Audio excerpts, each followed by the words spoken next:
তোমাদের মধ্যে অনেকেই আমাকে কমেন্ট করে বলেছো যে কল্যাণী মহাবিদ্যালয় বা কল্যাণী ইউনিভার্সিটি বা কল্যাণীর যে আন্ডারে যে কলেজগুলো রয়েছে সেই কলেজগুলোর ফি স্ট্রাকচার কি বা সেই কলেজগুলোর ফিস কীরকম, অ্যাডমিশন ফি কীরকম, সেটা তোমরা কমেন্ট করে আমাকে অনেকেই জানতে চেয়েছো। তো আজকের এই ভিডিওতে কল্যাণী মহাবিদ্যালয় এবং সাথে কাঁচরাপাড়া কলেজেরও ফিস স্ট্রাকচার আজকে এই ভিডিওতে শেয়ার করব, তাই ভিডিওটা কিন্তু শেষ পর্যন্ত দেখো। কাঁচরাপাড়া কলেজের ফিস এবং কল্যাণী মহাবিদ্যালয়ের ফিস সেম, এবং কল্যাণীর আন্ডারে যে কলেজগুলো রয়েছে তাদের ফিসও কিন্তু একই, খুব একটা কিন্তু চেঞ্জ হয় না। আর সাবজেক্ট যদি তুমি ভেবে থাকো যে কোন কোন সাবজেক্টে তুমি অনার্স নেবে বা এমনি জাস্ট তুমি পাস কোর্সে পড়বে, এখানে কিন্তু পুরোপুরি অনার্সের সাবজেক্টগুলোই রয়েছে। এবং কলেজের যে ওয়েবসাইট সেখানেও দেখলাম যে পাস কোর্সের সাবজেক্ট বলে এখানে কিছু উল্লেখ নেই। তো তুমি যদি ভেবে থাকো যে বেঙ্গলিতে অনার্স নেবে, তাহলে তোমার এখানে ভর্তি হওয়ার সময় 4,610 টাকা নেবে। আর ইংলিশ অনার্স নেওয়ার কথা যদি ভাবো, কোন কোন সাবজেক্ট কম্বিনেশন দিচ্ছে সেটা কিন্তু নেই, যখন তুমি সিলেক্ট করবে হয়তো সেখানে পেয়ে যাবে, কিন্তু এখানে কিন্তু নেই, শুধুমাত্র অনার্সের সাবজেক্টগুলোর ক্ষেত্রেই কিন্তু এখানে দেওয়া রয়েছে। ইংলিশ অনার্সের ক্ষেত্রে তুমি যদি ইংলিশে অনার্স নেওয়ার কথা ভাবো, তাহলে অ্যাডমিশনের সময় 4,660 টাকা তোমায় দিতে হবে। হিস্ট্রি অনার্সের ক্ষেত্রে 4,610 টাকা। সোশিওলজি মেজর অর্থাৎ সোশিওলজিতে তুমি যদি অনার্স নেওয়ার কথা ভাবো, তাহলে 4,610 টাকা দিতে হবে অ্যাডমিশনের সময়। এডুকেশনে অনার্স যদি নিতে চাও, তাহলে অ্যাডমিশন ফি হলো 4,610 টাকা। পলিটিক্যাল সায়েন্সে যদি অনার্স নিতে চাও, তাহলেও সেম 4,610 টাকা। ইকোনমিক্সে যদি অনার্স নিতে চাও, তাহলে 4,610 টাকা। যখন কলেজে অ্যাডমিশন নেবে, তখন অবশ্যই করে তুমি কোন কোন সাবজেক্টগুলো পছন্দ করছো পাস কোর্সের সাবজেক্ট হিসাবে, সেটা অবশ্যই করে কিন্তু দেখে নেবে, না হলে কিন্তু পরে গিয়ে তোমাকে ভুগতে হবে। পলিটিক্যাল সায়েন্সে যদি অনার্স নিতে চাও, তাহলে তোমাকে অ্যাডমিশনের সময় পে করতে হবে 4,610 টাকা। জিওগ্রাফিতে যদি অনার্স নিতে চাও, তাহলে একটু বেশি পড়বে, 4,660 টাকা। জিওগ্রাফিতে অনার্স নিতে হলে কিন্তু বেশি পড়বে। আর হচ্ছে দেখো, এখানে জিওগ্রাফিতে অনার্সে ইকোনমিক্সে অনার্স হচ্ছে 4,660 এবং জিওগ্রাফিতে 9,695। আমি একটু ভুল বললাম, 9,695। আর ম্যাথামেটিক্সে যদি অনার্স নিতে চাও, তাহলে এখানে পড়বে হচ্ছে 7,195। স্ট্যাটিস্টিক্সের ক্ষেত্রে 7,195। বটানির ক্ষেত্রে 8,995।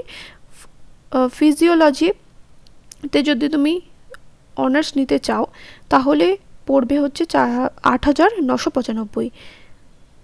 8,995। ফিজিক্সে যদি অনার্স নিতে চাও, তাহলেও সেম 8,995।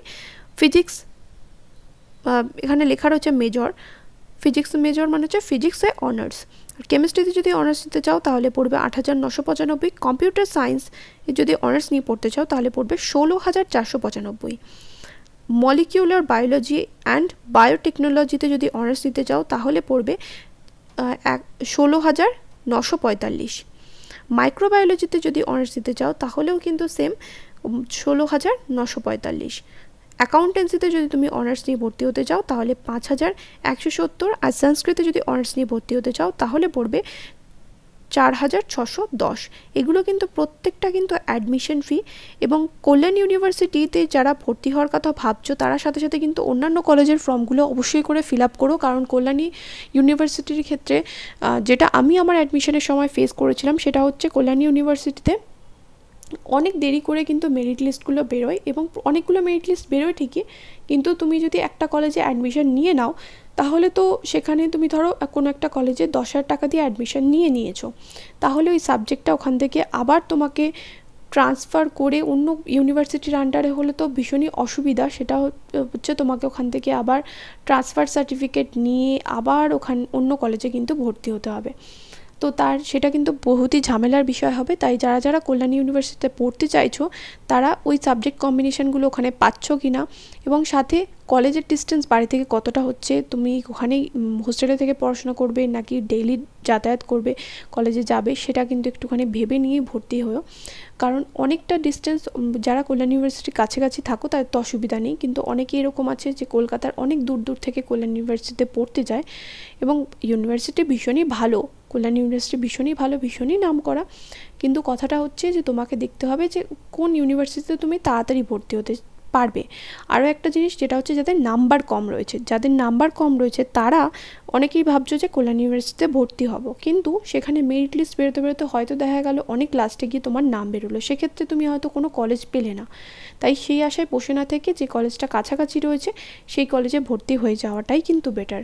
আর যদি তুমি কনফিডেন্ট থাকো যে হ্যাঁ কল্যাণ ইউনিভার্সিটিতে আমি চান্স পেয়ে যাব, তাহলে তো কোনো ব্যাপারই নয়, তাহলে তুমি অপেক্ষা করতে পারো।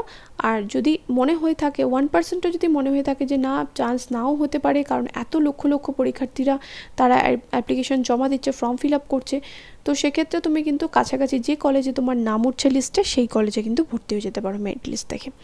তো এটা ছিল পুরোপুরি কিন্তু অনার্সের ফি স্ট্রাকচার। তো কলেজের ওয়েবসাইটে কোনো রকমভাবে পাস কোর্সের কোনো রকম ফিস ছিল না। তো মোটামুটি তুমি ধরে রাখতে পারো যে পাস কোর্সের ক্ষেত্রেও কিন্তু খুব একটা বেশি হেরফের হবে না। অনার্সের ক্ষেত্রে যেরকম 4610 করে কোনো একটা সাবজেক্টের অনার্স নিচ্ছ, পাস কোর্সেও কিন্তু সেমই হবে। হার্ডলি হতে পারে 100-200 টাকার ডিফারেন্স, কিন্তু খুব একটা কিন্তু বেশি নয়। তবে এই কলেজের ফিস শুরু হচ্ছে সবই কিন্তু 4600 টাকা দিয়ে, মানে 4600 থেকে শুরু করে তুমি ওইদিকে 16,000 টাকা বা 17,000 টাকার মধ্যে কিন্তু এই কলেজের ফিস রয়েছে, অ্যাডমিশন ফির কথা বলছি। এবার তুমি সায়েন্সের সাবজেক্ট নেবে নাকি আর্টসের সাবজেক্ট নেবে সেটার উপর নির্ভর করবে। তো অর্থাৎ তুমি বিএ যদি পড়ো তাহলে সেক্ষেত্রে তোমার 5,000 টাকা মোটামুটি ফিসও হবে অ্যাডমিশন ফি। আর যদি তুমি বিএসসি পড়ো তাহলে সেক্ষেত্রে তোমার কিন্তু 8,000 বা 7,000 থেকে কিন্তু কলেজে ফিস শুরু হচ্ছে, এবং সেটা চলে যেতে পারে সাবজেক্টের উপর বেস করে। যেমন কম্পিউটার সায়েন্সের মতো সাবজেক্টের কিন্তু ফিস অনেকটাই বেশি, যেমন 16,445 তোমরা দেখতেই পেলে। আর যেগুলো ছাড়া যেমন ধরো কম্পিউটার অ্যাপ্লিকেশন বা কম্পিউটার সায়েন্স, এই সাবজেক্টগুলো কিন্তু ভীষণই কস্টলি সাবজেক্ট বলা যায়, কারণ এই সাবজেক্টগুলোর ক্ষেত্রে তুমি অ্যাডমিশন ফি তোমাকে অনেকটাই পে করতে হবে। তাই তুমি কোন সাবজেক্টটা নিয়ে ভর্তি হবে, তোমার চারপাশের কলেজগুলোতে ইনফ্রাস্ট্রাকচার কীরকম, সেই কলেজগুলোর নাম কীরকম, সেই কলেজে ভালো স্যার ম্যাডাম আছে কিনা সেটা কিন্তু অবশ্যই করে কিন্তু দেখে নিও। আর কোন কোন স্যার ম্যাডাম রয়েছে তারা কীরকম কী পড়ান সেটা একটু খোঁজ নিয়ে কিন্তু অবশ্যই করে ভর্তি হয়। এটা কিন্তু তোমাদের নিজেদের ভবিষ্যতের ব্যাপার। আর যদি তুমি ভাবো যে কলেজে কিছু ম্যাটার করে না, এরকম একটা কলেজে আমি ভর্তি হয়ে যাই এত টাকা পেমেন্ট করে, কিন্তু দেখা গেল তোমার বাড়ির কাছে একটা কলেজ রয়েছে, সেই কলেজও ভালো ইনফ্রাস্ট্রাকচার দিচ্ছে কিন্তু ফিস সেখানে কম, সেটা কিন্তু অনেকটাই ম্যাটার করে। বিশেষ করে আমাদের মতো যারা মধ্যবিত্ত মানে মধ্যবিত্ত শ্রেণীর যারা মানুষরা আছে, অর্থাৎ মধ্যবিত্ত পরিবার থেকে যারা বিলং করো, আমি নিজেও একজন মধ্যবিত্ত পরিবারের মেয়ে, তার জন্যই আমি তোমাদের এই কথাটা বলছি। অনেকের কাছেই কিন্তু ফিসটা প্রচুর ম্যাটার করে, এবং তারা রীতিমতো ক্লাস 12-এর পর অনেকেই নিজেরা উপার্জন করে কিন্তু কলেজের ফিসটা দেয়, তারা আর বাবা মার উপর এই প্রেশারটা দিতে চায় না। তাই তোমাদেরকে বলবো যে সবসময় দেখবে যে কোন কলেজে ফিসটা কম আছে, সেই কলেজে পড়াশোনা কীরকম হয় সেটা দেখে তারপর কিন্তু কলেজে ভর্তি হওয়াটা বেটার। যাই হোক, অনেকটা জ্ঞান দিয়ে দিলাম তোমাদের। তো এখানে অনার্সের সাবজেক্টগুলো বলা হয়েছে, পাস কোর্সের সাবজেক্টও বলে দিলাম যে খুব একটা বেশি ফিস কিন্তু হয় না। পাস কোর্সের ক্ষেত্রেও কিন্তু ওই 5-6 হাজার টাকার মধ্যেই কিন্তু তোমরা এই কলেজে ফিস পেয়ে যাবে, মানে ফিস দিতে হবে তোমাদের 5-6 হাজার টাকা করে। আর এছাড়াও তোমাদের কিন্তু আরবিসি উইমেন্স কলেজ এবং আরবিসি ডে কলেজ, অর্থাৎ আরবিসি ঋষি বঙ্কিমচন্দ্র কলেজের ফি স্ট্রাকচার কিন্তু তোমাদের সাথে শেয়ার করেছিলাম। সেটা যদি না দেখে থাকো, এই ভিডিও ডিসক্রিপশন বক্সে ভিডিওর লিঙ্ক দিয়ে দেবো, ওখান থেকে চাইলে ভিডিও দেখে নিতে পারো।